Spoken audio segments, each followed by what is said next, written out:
Pues es un gozo para mí poder estar aquí con ustedes esta mañana y también poder estar aquí en Guatemala.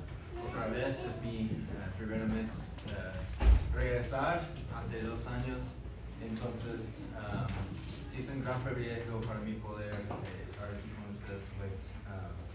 Entonces, hoy vamos a regresar a la exposición en el libro de Juan. Entonces, si tienen una Biblia, por favor, ábrela a Juan capítulo 3 y vamos a leer versículos 22 a 36.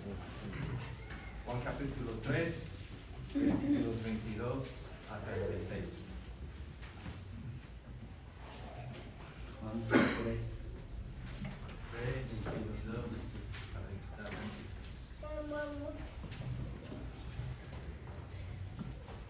Esta es la palabra del Señor para nosotros esta mañana. Dice: después de esto, Jesús vino con sus discípulos a la tierra de Judea y estaba allí con ellos y bautizaba.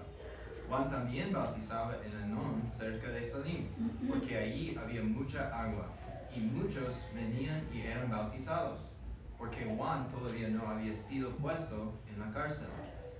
Surgió entonces una discusión entre los discípulos de Juan y un judío acerca de la purificación.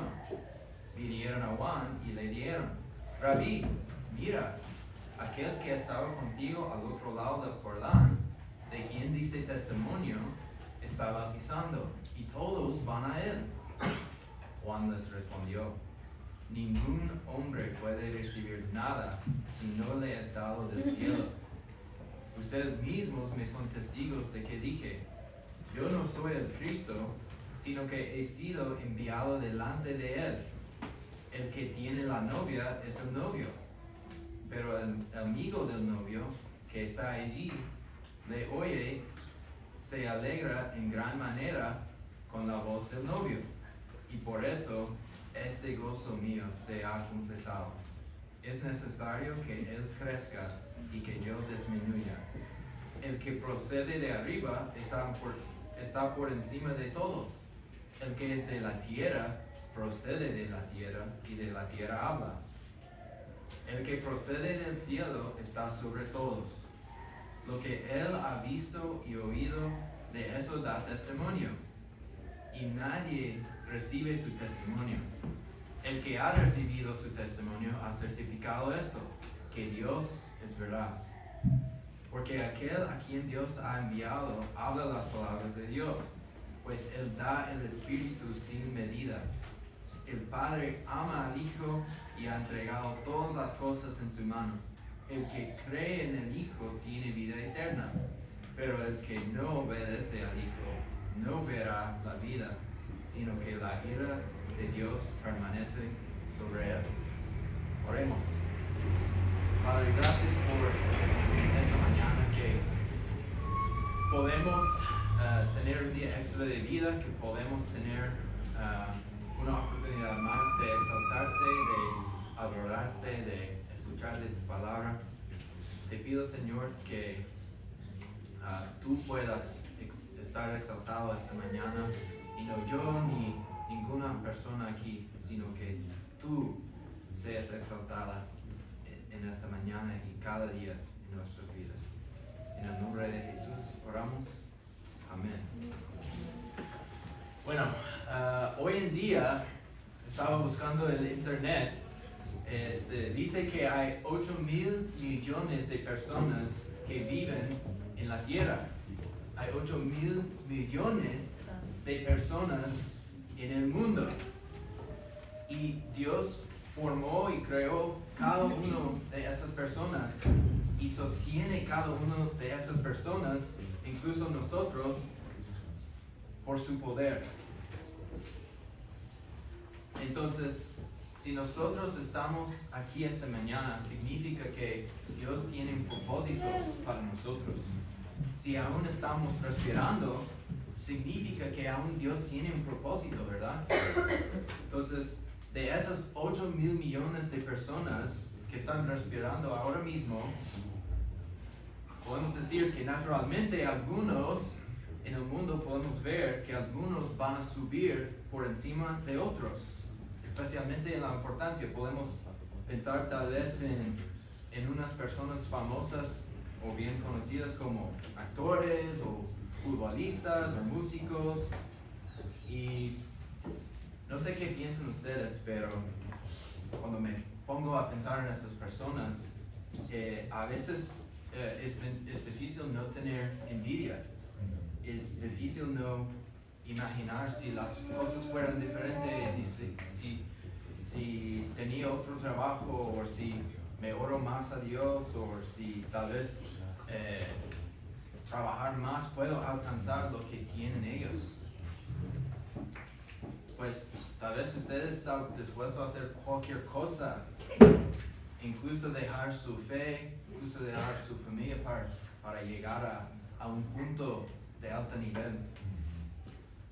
Pero en este pasaje aprendemos dos lecciones a través de los discípulos de Juan el Bautista. La primera lección es en la humildad. Y la segunda lección se trata de cómo debemos de exaltar a Jesús en nuestras vidas. En otras palabras, el punto clave aquí es que la humildad, por llevar una vida de humildad, nos lleva a una vida que exalta a Jesús sobre todo. Otra vez, una vida de humildad nos lleva a una vida que exalta a Jesucristo sobre todo. Y en versículo 22, empecemos con un cambio de escenario, ¿verdad? Si se recuerda, al final de Juan capítulo 2, Jesús estaba en Jerusalén, y ahí es donde tuvo su conversación con Nicodemo, si se recuerda. Y ahora vemos en versículo 22 que Jesús y sus discípulos salen de Jerusalén a la tierra de Judea. Podemos imaginar, por ejemplo, que Jesús y sus discípulos estaban en una área como Santa Cruz, ¿verdad? Una área bien conocido, y después salió como un poquito más retirado. Y también Juan el Bautista cambió de lugar y estaba en Enón, cerca de Salim. Es difícil saber exactamente dónde está este lugar, pues conocemos un poquito más Jerusalén, pero Enón no sabemos exactamente dónde estaba. Pero el apóstol Juan nos dice que el Bautista escogió un lugar donde había mucha agua. Pues por supuesto, ¿verdad? Porque estaba bautizando. Y la palabra bautizar significa sumergir, ¿verdad? Completamente. Entonces, Juan escogió ese lugar, y además de eso, el autor nos da más información sobre Juan. Dice en versículo 24 que todavía no había sido puesto en la cárcel. Bueno, me encanta cuando la Biblia nos da ese tipo de información, porque el autor nos está diciendo, bueno, solo para que sepan, las cosas que te cuento ahora pasaron antes de le echaron a Juan en la cárcel, ¿verdad? Y nos ayuda a entender la historia, y también nos recuerda que la Biblia no es un libro de cuentos de hadas, ¿verdad?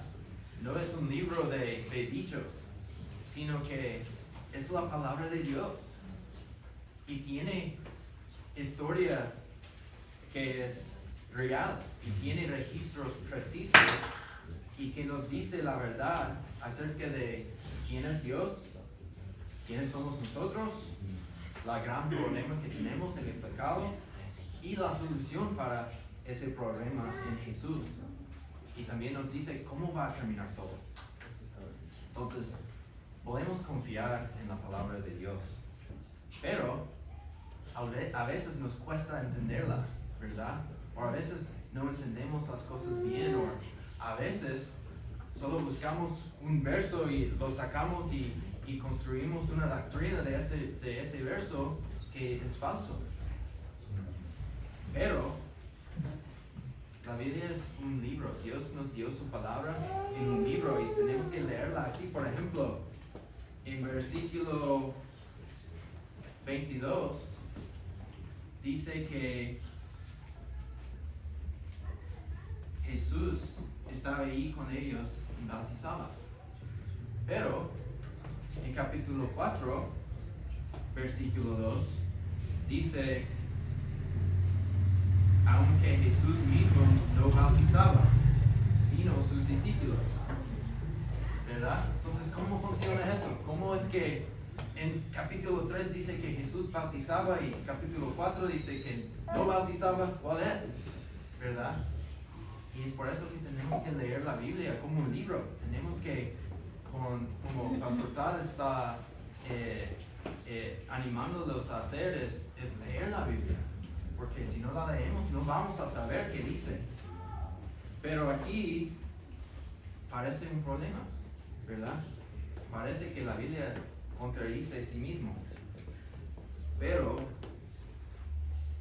cuando tomamos estos versículos juntos, podemos entender que Jesús mismo no estaba administrando el bautismo, sino que es probable, o pues decimos que Jesús estaba dirigiendo a sus discípulos y ellos administraron el bautismo. Por ejemplo, es como si podemos pensar en el fundador de Saritas, ¿cómo se llama? Don Carlos Enrique Bosque Castañeda, ¿verdad? Él tiene la receta del helado, él manda los empleados en la fábrica, ¿verdad? Entonces podemos decir de una forma que él es el que hace el helado en la tienda. Pero también es verdad decir que los empleados en la fábrica, quienes están mezclando las cosas y haciendo el helado, ellos son los que hacen el helado, ¿verdad? Entonces de esa forma Jesús estaba ahí bautizando como el fundador, podemos decir, por ejemplo, pero sus discípulos lo estaban haciendo, ¿verdad? Entonces ahí es como que podemos formar la doctrina bíblica, ¿verdad? Y mientras que bautizaban, surgió, versículo 25 dice, surgió una discusión entre los discípulos de Juan y un judío acerca de la purificación. Y en el Antiguo Testamento, durante ese tiempo, había muchos ritos de purificación. Y la idea fue, lavarse en el agua significaba una persona estaba limpia. Pero el bautismo de Juan era un poco diferente, porque su bautismo no solo significaba purificación, sino también significaba arrepentimiento del pecado, ¿verdad? El bautismo de Juan significaba que alguien deja su vida de pecado, da la vuelta y empieza a caminar en obediencia del Señor. Eso es lo que significa el arrepentimiento. Y así es la vida cristiana, ¿verdad? Ya somos limpios por lo que Cristo ha hecho. Pero,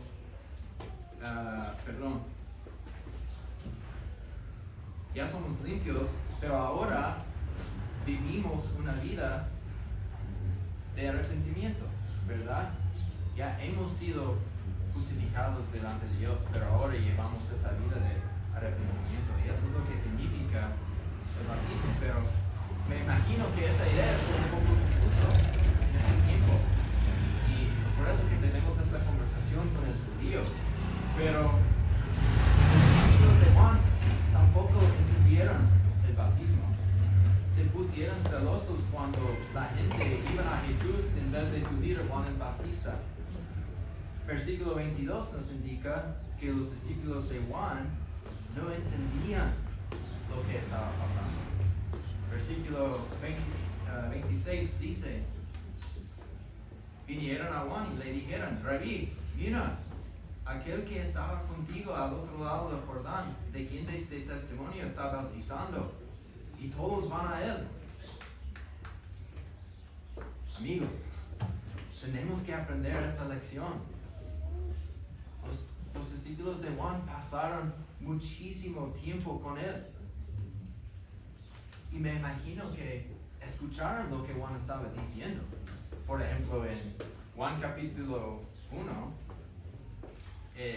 vemos en versículos 19 y 20, dice, este es el testimonio de Juan. Cuando los judíos enviaron sacerdotes y levitas de Jerusalén a preguntarle, ¿quién eres tú? Juan el Bautista, él confesó y no negó, pero confesó, yo no soy el Cristo. Juan el Bautista dice esto.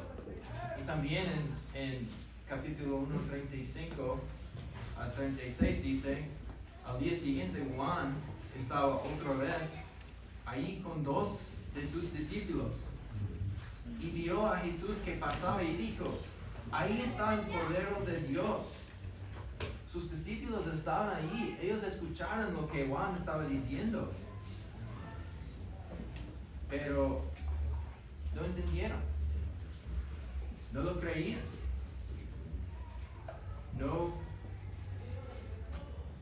aunque habían escuchado esto, no creían que Jesús es el Cordero de Dios, que quita el pecado del mundo, que Jesús es el Hijo de Dios. Y ahora los discípulos de Juan actúan como que Jesús es un problema para ellos. Debemos de escuchar bien lo que está diciendo Dios en su palabra. ¿Por qué? Porque nosotros somos pecadores. Y es bien fácil caer en el orgullo y vivir como que seguir a Jesús es una carga. Es fácil caer en el orgullo y escuchar a un mundo que dice que hay que exaltarte a ti mismo en vez de escuchar la palabra, en vez de escuchar a Jesús. Los discípulos de Juan el Bautista se pusieron celos o tal vez enojados porque no entendían, no escucharon bien. Entonces se equivocaron en pensar que el bautismo de Juan era más importante que lo que Jesús estaba haciendo. Y los discípulos de Juan se enojaron, pero en versículo 27 Juan les corrige y nos corrige a nosotros también. Aquí vemos la primera lección de este pasaje. En versículo 27 dice,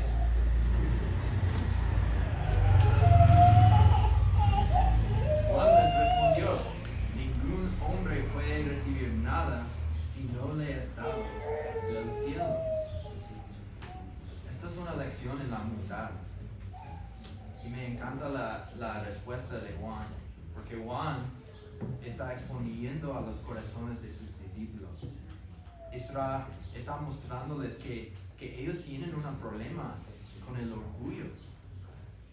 Y a ellos no les importaba el ministerio de Jesús, sino que querían ser famosos de una forma. Querían la atención y no les importaba nadie más. Y esta es una forma del orgullo, ¿verdad? Yo creo que sabemos esta forma de orgullo. Cuando pensamos del orgullo es esto, ¿verdad? Que alguien quiere ser más. Pero hay una otra forma del orgullo que también es malo y también es pecado. Y es pensar menos de sí mismo que en realidad es. Es pensar que a nadie les importa y que no puedes hacer nada y que Dios te ha olvidado. Esa mentalidad también es orgullo. ¿Por qué? Porque el orgullo es cuando pensamos solo en nosotros. Es cuando olvidamos todas las otras personas, los 8,000 millones de personas que están en nuestro alrededor, y solo pensamos en nosotros. No pensamos en Dios. Pensamos, soy la persona más odiada en todo el mundo. O pensamos, bueno, soy la mejor persona que hay en la tierra, ¿verdad? Los dos son orgullo. ¿Y cómo es que Juan el Bautista nos corrige. ¿Qué dice?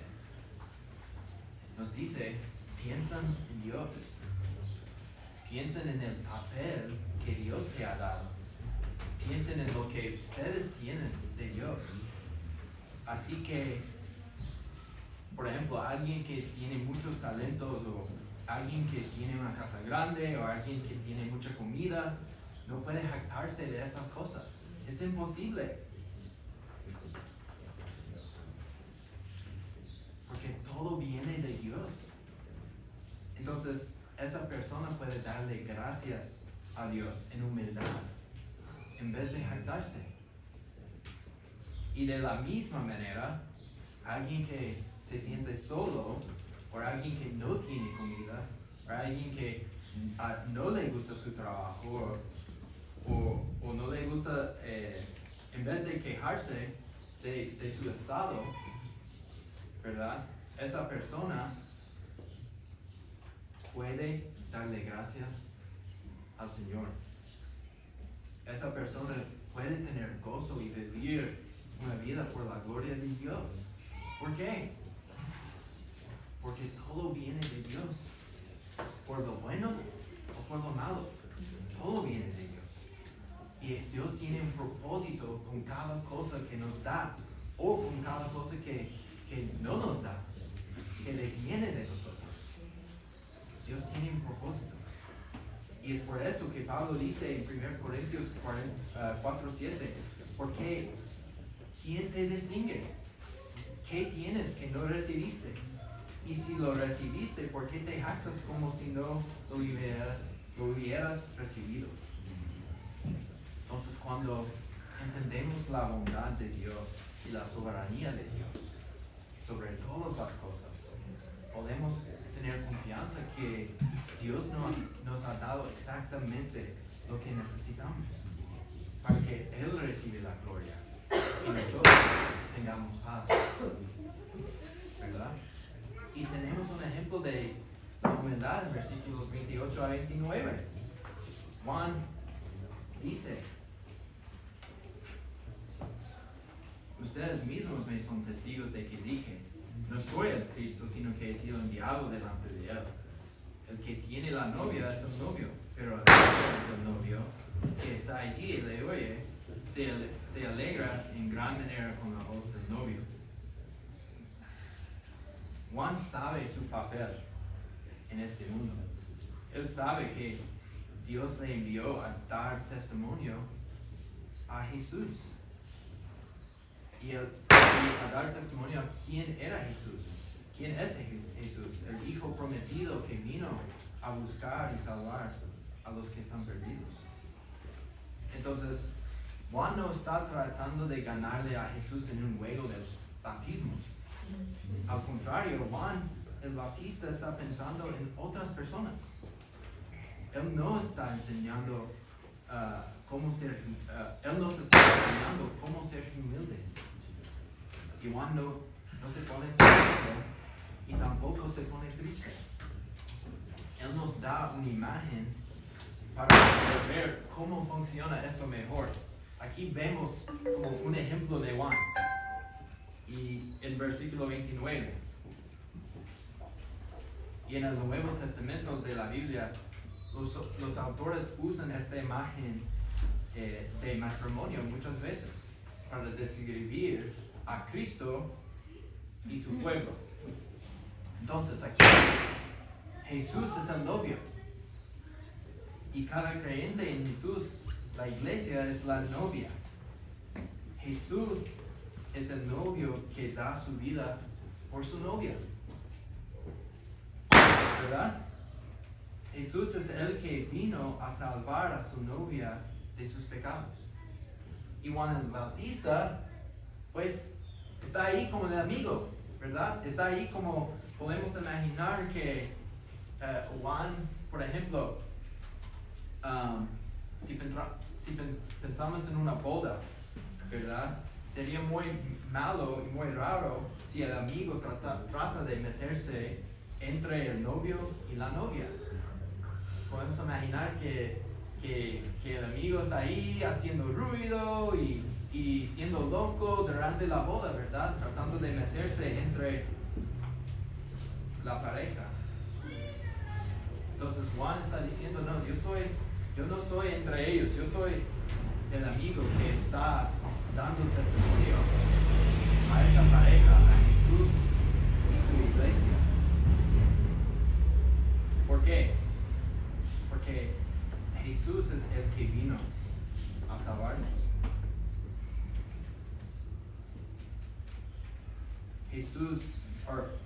Juan está enseñando a sus discípulos que su papel es dar testimonio a Jesús y nada más. Y que qué tan humilde es. Qué tan humilde es este ejemplo de Juan. ¿Por qué? Porque a veces nos gusta la atención. Nos gusta que la gente nos aplauda o tal vez al otro lado nos gusta que la gente se sienta mal por nosotros. Pero Juan nos enseña que ser humilde es aceptar el papel que Dios nos ha dado y vivir una vida con gozo. El orgullo nos detiene del gozo, ese es el problema, ¿verdad? Y no, cuando estamos en el pecado no podemos ver bien, es como que nuestros ojos están cubiertos y no podemos ver que en realidad el pecado nos destruye. Pero Juan dice, y por eso este gozo mío se ha completado. Juan estuvo feliz que había terminado su papel que Dios le dio, pero si usted no se siente gozo esta mañana, tenemos que examinar nuestros corazones. Tenemos que hacernos estas preguntas. Si estoy viviendo mi vida en orgullo, tenemos que ser reales con nosotros mismos. Estoy viviendo creyendo que Dios me debe algo, o que tal vez Dios se equivocó cuando me formó, porque merezco más, debo de tener más.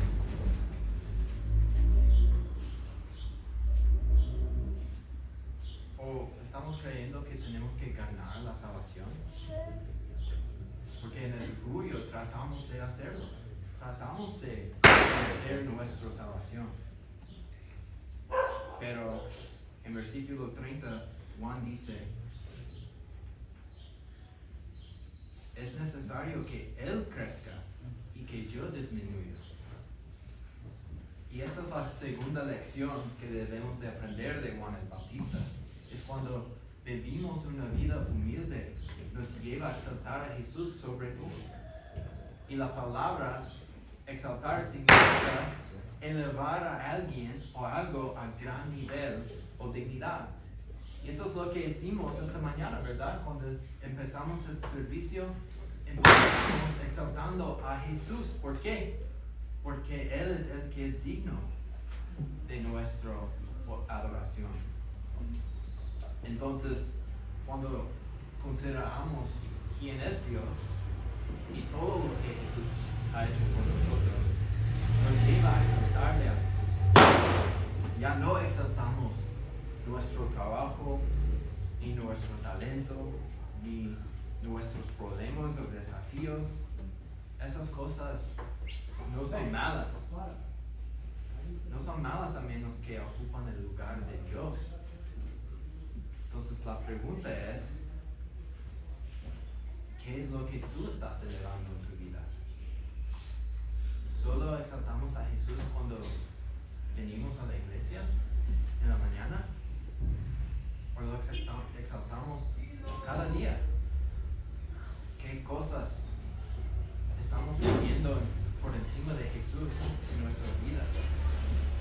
Debemos de hacer esas preguntas cada día, porque en el orgullo podemos seguir viviendo como que todo está bien, que pues no necesito a Jesús, no necesito leer la palabra. La verdad es que lo necesitamos cada día. Necesitamos que su palabra nos llene todos los días.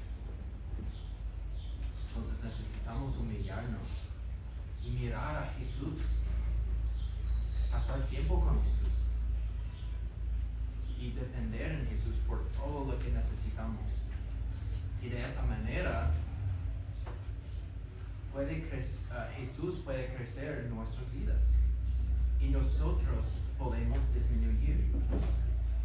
Pero tal vez usted está aquí y no conoce a Jesús.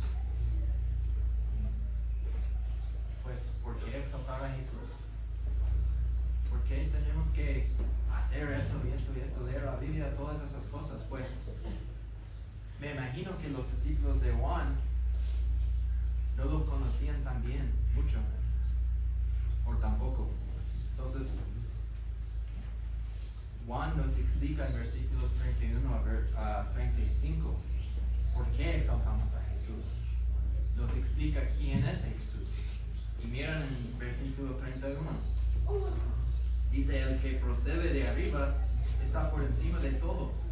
El que es de la tierra procede de la tierra y de la tierra habla. El que procede del cielo está sobre todos. Ahora empezamos a ver quién es Jesús en realidad. Pues para los discípulos de Juan, me imagino que entienden que Jesús es un hombre, ¿verdad? Porque ahí estaban con Jesús, ellos vieron a Jesús ahí como estoy viendo a ustedes hoy, con carne, con boca, con ojos, con deseos, con necesidades de comer, de trabajar. Entonces, sí, claro, Jesús es un hombre. Pero lo que Juan el Bautista quiere comunicar es que Jesús tiene que crecer en importancia porque también es completamente hombre y completamente Dios. Jesús es el que procede de arriba. Es Dios el Hijo, la segunda persona de la Trinidad que dejó su trono en el cielo, que nació de una virgen, María. Jesús aquí vivió aquí en la tierra y vivió una vida perfecta. Obedeció cada parte de la ley de Dios y demostró la humildad en ir a la cruz por morir por nosotros. Y después lo enterraron. Y al tercer día resucitó Jesús y ahora está sentado en el cielo con su Padre, esperando el día que venga, que regrese para renovar toda la creación. Eso es quién es Jesús. Y solo Dios puede hacer eso. Solo alguien que es completamente humano y completamente Dios. Y por eso Juan compara a Jesús con nosotros, ¿verdad? Otra vez, vemos la humildad. Jesús es el que viene del cielo. Nosotros no podemos hacer lo que Jesús hizo porque nosotros venimos de la tierra. No somos del polvo. No podemos hacer suficientes cosas para ganar la salvación. Es imposible. Un ser humano no puede salvarse a sí mismo. Es imposible. Solo alguien que es Dios, que puede vivir perfecto, y alguien que es humano también puede salvarnos. Es imposible. Y es por eso que Juan nos está enseñando que Jesús es el que procede del cielo y está sobre todos. Y ya que Jesús procede del cielo, Juan nos enseña que Jesús ha visto y ha oído cosas del cielo. En otras palabras, Jesús está dando testimonio a las cosas de Dios. Está hablando la palabra de Dios. Jesús está cumpliendo su papel como el mejor profeta. Como en el Antiguo Testamento, cuando Moisés habló con la boca de Dios o los otros profetas hablaron, Jesús es mejor que ellos, que Moisés ¿Por qué? Jesús es Dios. Entonces, cuando Jesús habla, está hablando las palabras de Dios. Pero, aún así, muchas personas no aceptaron el testimonio de Jesús. Y cuando alguien rechace a Jesús, están rechazando a Dios mismo. Por ejemplo, si digo a mi hijo, Santi, vaya a decirle a tu mamá que tú puedes tener un pedazo de chicle. Entonces él va y dice a su mamá, mami, ¿me puedes dar un pedazo de chicle? Ella va a decir, ¿por qué? Y ella va a decir, porque mi papi me dijo que puedo tener chicle. Entonces, dámelo. Entonces, ella tiene que tomar una decisión. Como soy el papá, ella va a creer que él, Santi, mi hijo, está diciendo la verdad, que él sí puede tener chicle, o no. Entonces, tiene que tomar esa decisión.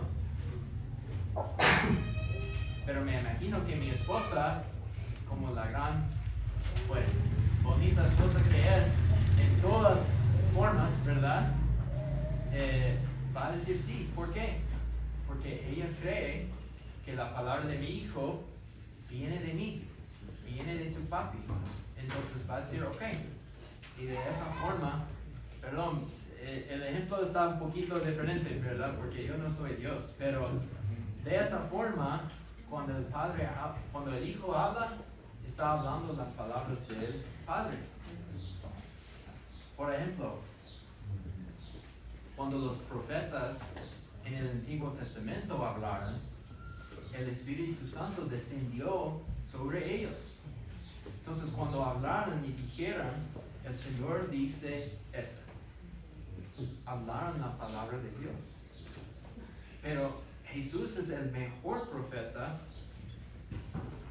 y es mejor que los profetas del Antiguo Testamento. Miramos en versículo 34. Dice, porque aquel a quien Dios ha enviado habla las palabras de Dios, pues Él da el Espíritu sin medida. Jesús es mejor que los profetas del Antiguo Testamento porque tenía el Espíritu sin medida, sin límite. Los profetas antes solo hablaron palabras de Dios en ciertas ocasiones, pero cuando Jesús habla, sus palabras son las palabras de Dios. Otra vez, vemos que y lo que Juan está comunicando es que Jesús es Dios. Y así que Jesús es Dios, el Padre ama al Hijo y ha entregado todas las cosas en su mano. Hemos hablado un poco de la Trinidad esta mañana y la Biblia nos enseña eso, ¿verdad? Que Dios es un Dios que existe en tres personas, Padre, Hijo y Espíritu Santo. Y cuando miramos los dioses del mundo, podemos ver que ellos no tienen amor como el Dios verdadero. Ellos solo quieren satisfacer sus propios deseos. Entonces, por eso, la gente hace sacrificios para complacer a su Dios. Pero, al contrario, el Dios de la Biblia es un Dios de amor. El Padre siempre ama al Hijo y demuestra su amor para su Hijo, por su Hijo, en entregar todas las cosas a sus manos. Pero a veces los padres no aman completamente a sus hijos. A veces los papás solo quieren satisfacer sus propios deseos y solo quieren gastar cosas para su propio beneficio. Eso es bien difícil. Es bien difícil cuando miramos a algunos papás y cómo es que Dios puede ser un buen papá, un buen padre. Pero la Biblia nos enseña que podemos confiar en Dios, porque es un Dios de amor. y siempre ha tenido amor entre sí mismo. Entre la Trinidad siempre ha existido amor. Y también, como miramos en Juan 3:16, podemos confiar en Dios porque amó al mundo tanto que dio a su Hijo unigénito por salvarnos. Pero,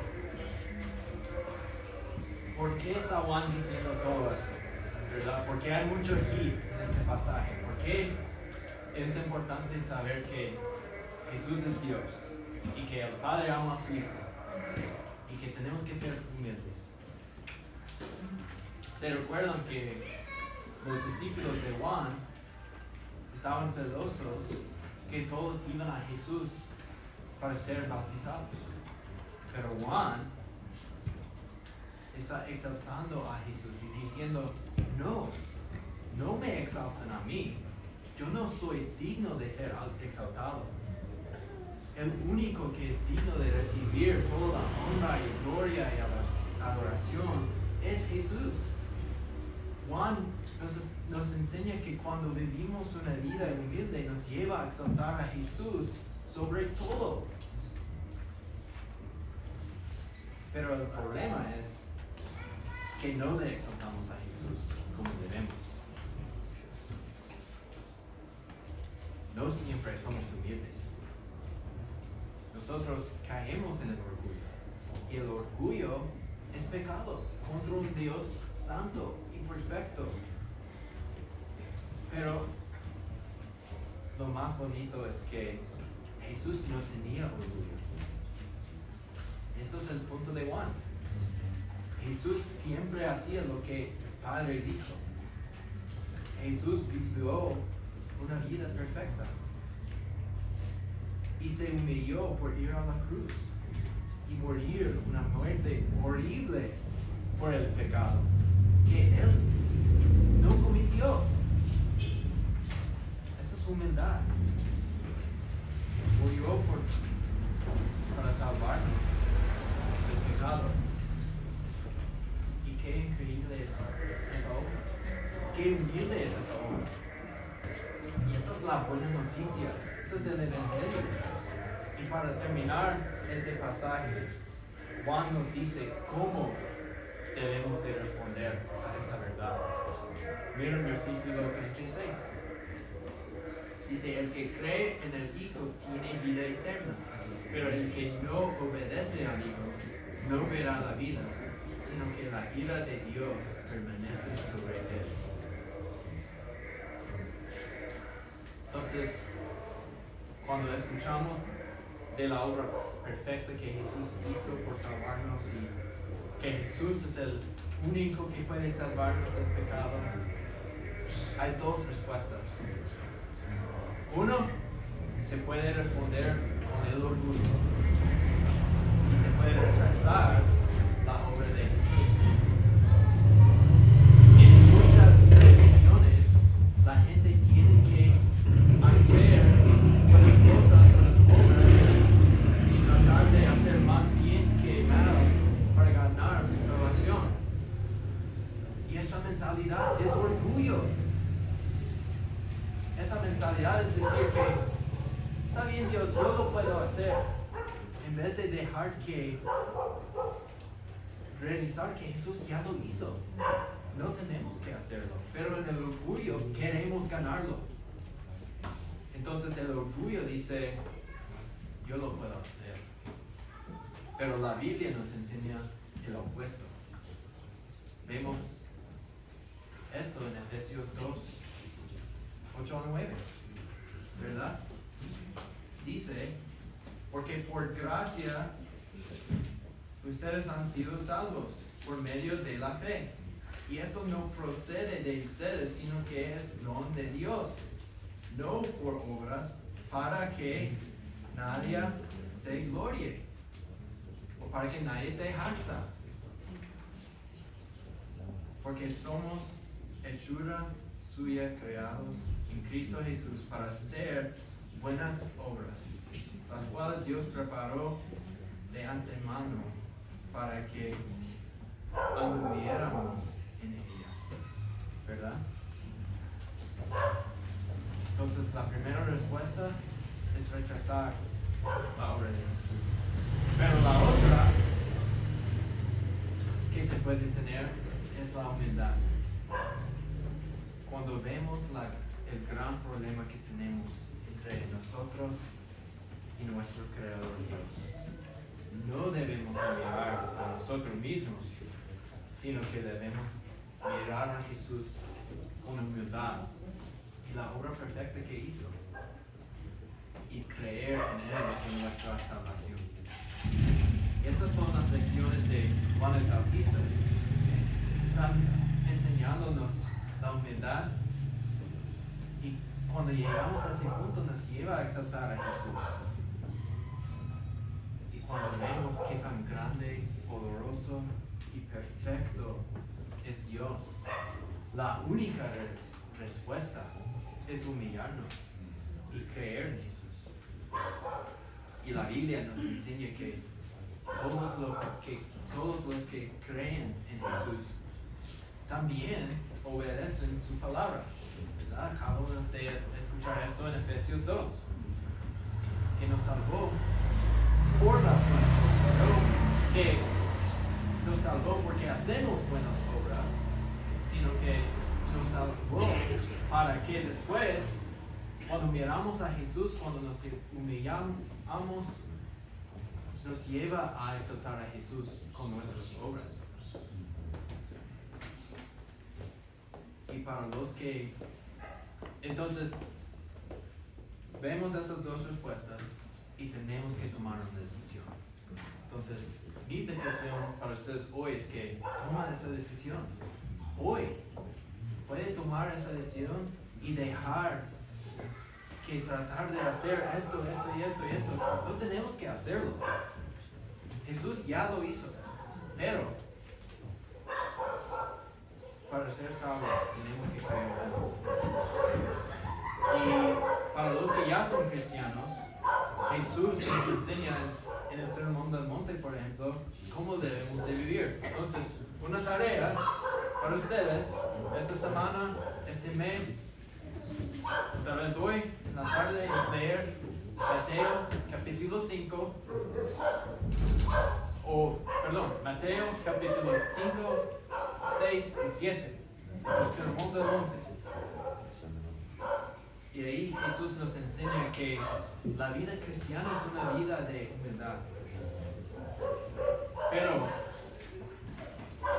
al otro lado, los que siguen el Evangelio, los que no creen en Jesús y los que no obedecen sus palabras, no verán la vida eterna. Esa es la realidad del pecado. El pecado, como escuchamos en la canción, es rebelión contra un Dios santo. Ya que Dios es santo, tiene que odiar el pecado, toda forma de pecado, todo forma.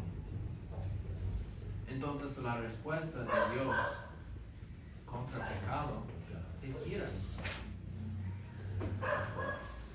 Y es por eso que necesitamos salvación. ¿Por qué hablamos de la ira de Dios? ¿Por qué? ¿Por qué hablamos del pecado mucho? Porque de cada problema que tenemos, es el problema más peor que tenemos, ¿verdad? Es el problema que es la cosa que nos separa de Dios. No es que no estamos tratando de acercarnos a Dios más. Por ejemplo, en la Torre de Babel, ¿verdad? En el orgullo trataron de llegar al cielo. Pero la Biblia nos enseña que llegar al cielo no significa construir algo grande y hacer grandes cosas, sino Jesús vino en humildad, como un bebé, con necesidades de leche de su mamá, de trabajar, de comer, de dormir. Entonces, la única respuesta es creer en Él, tener fe.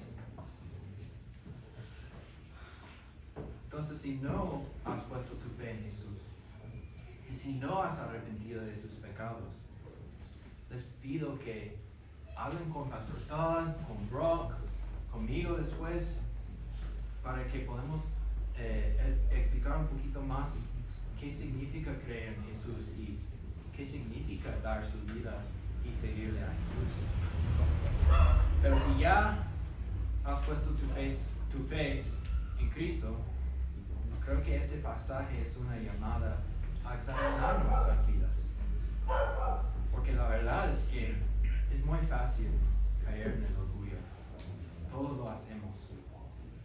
Pero Jesús y Juan el Bautista nos dan un buen ejemplo a seguir. Entonces podemos examinar nuestros corazones con preguntas como: ¿cómo fue mi batalla contra el orgullo? ¿Cómo es que sale el orgullo en mi vida? Ya que, y qué cosas estoy exaltando más en mi vida que Dios. Y no solo hacemos estas preguntas, pero por la gracia a Dios quitamos nuestros ojos de nosotros y miramos a Jesús. Como Juan el Bautista, cuando ponemos nuestros ojos en Jesús, cuando vemos a Jesús, podemos decir con Él que mi gozo se ha completado. Entonces, para terminar, regresando al inicio, hay 8.000 millones de personas en el mundo, es increíble. Y cada uno de ellas luchan contra el orgullo. Pero a través de la fe en Jesús, podemos decir con Juan que Jesús crezca y que nosotros disminuimos. Podemos decir eso cada día hasta que